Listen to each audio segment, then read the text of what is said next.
as individuals, we tend to get very frustrated, angry, and overwhelmed whenever we are faced with a problem that just seems unsolvable.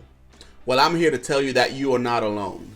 Before I joined the ranks of Special Forces, I was the same way.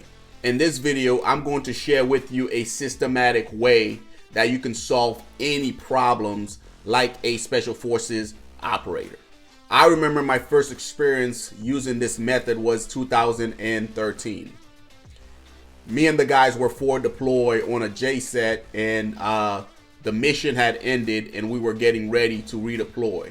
Now, as a team, we crushed the JSET, and now we had to figure out how to get all of our equipment back to the States.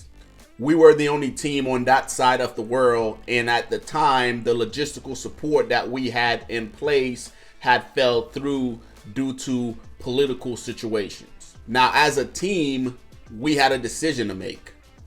Do we figure out a way to get all of our equipment and ourselves back to Fort Bragg, back to the United States? Or do we play victim and let the situation dictate us staying in that part of the world a lot longer than we are allowed to be there? Needless to say, within 24 hours, we had a plan hashed out and executed, and we were on the airplanes flying back to the States to reunite with our loved ones. Now, as a team, we all didn't just show up and started solving problems in that manner. It took years and years of experience in problem solving for us to get to that point. So in today's segment, guys, I'm gonna share some of those problem solving traits with you and hope that they serve you in one way, shape, or form. So the first thing you want to do, guys, whenever you're faced with a problem, regardless of what the problem is you want to remain calm. Studies have shown that an individual that remains calm and keeps his composure is 95% more likely to make a better sound decision than someone that is running around like a chicken with his head cut off. Remaining calm does two things.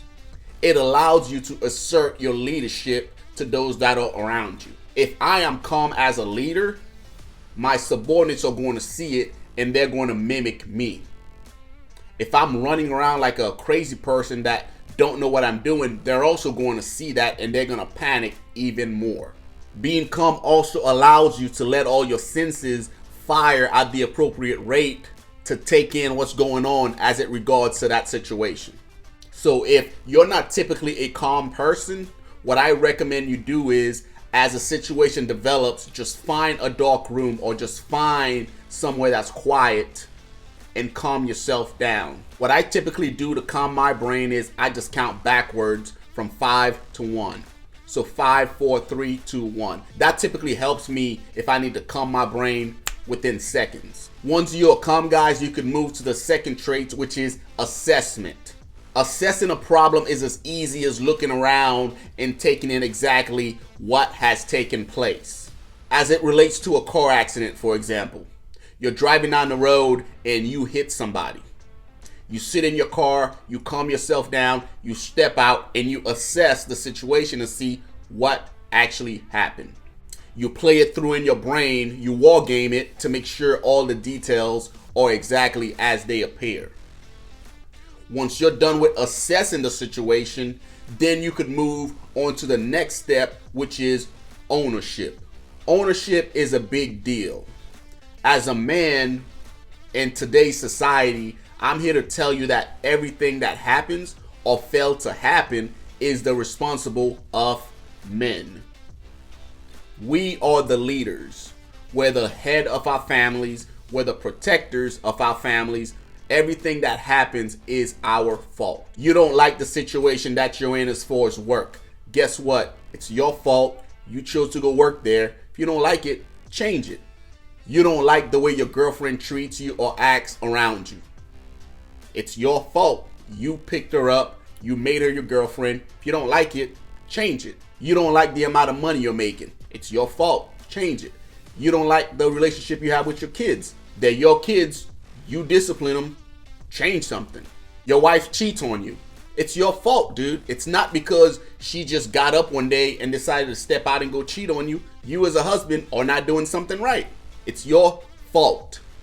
The sooner you as men accept that, the sooner you could move on to the next step, which is solving the actual problem.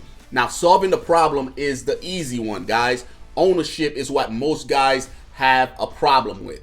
In this day and age, we're so used to making excuses and blaming others to where we never get to the point of actually solving the actual problem.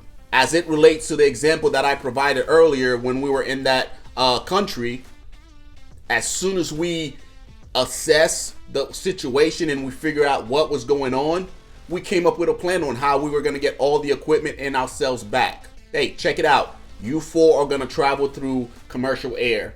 We're going to put all this equipment on the train. 18 Charlie, you're going to travel with the equipment to Kuwait, make sure he gets on the railhead, and make sure he gets back to the States. Solving problems is easy, guys. You just got to get past the ownership part.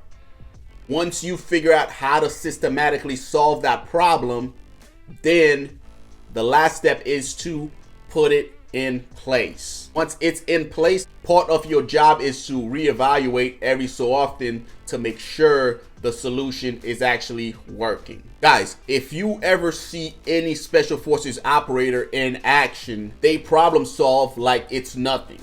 But in reality, all of the steps that I just discussed are going through their heads. We've just done it so many times to where we don't pause and actually think it through. It's second nature to us. I promise you, if you apply these different steps that I've just discussed, it will make you a better problem solver. If you guys have any additional tips as far as how you've solved problems in the past or worked through problems, please share it in the comment section below, guys. I appreciate you guys watching, and I'll see you guys in the next video.